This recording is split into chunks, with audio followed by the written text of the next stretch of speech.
IronCAD 2021 has added a new capability to add a revision cloud to your drawings. So in our case, we'll just go ahead and add a new revision on our drawing. So we'll add a new row here. We'll just call this, we'll say adjust diameter to 14, just to call out a new row here for our revision table.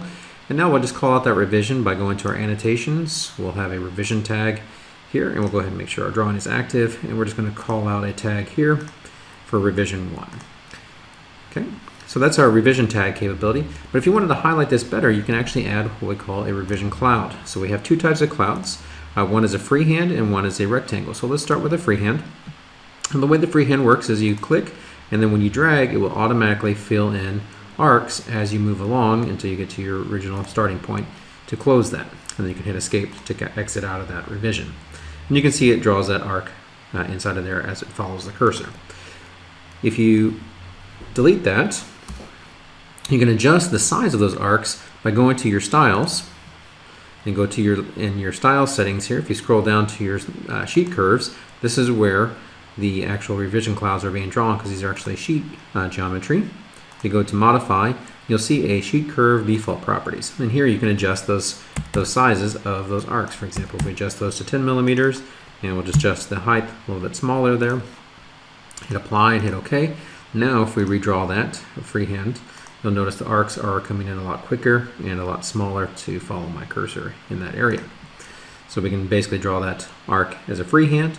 And again, if you delete that, we can also use a rectangle, cloud by rectangle, as a drop down there, and then just basically select the area that you want inside of there. Once you get it where you want it, go ahead and hit escape, and it'll actually draw that cloud for you.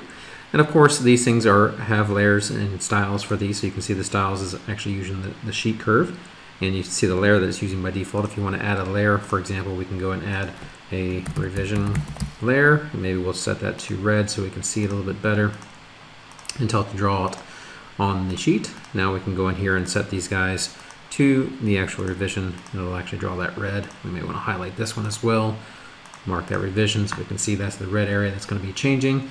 Inside there, they can denote that with the revision table at the top. So again, a very nice new feature to have a cloud by rectangle and a cloud by freehand that you can draw to highlight specific areas inside of here. And as I mentioned, these are sheet curves, so once it's drawn, it actually just is a series of arcs that are here, so you can't really edit this once it's created just to recreate it.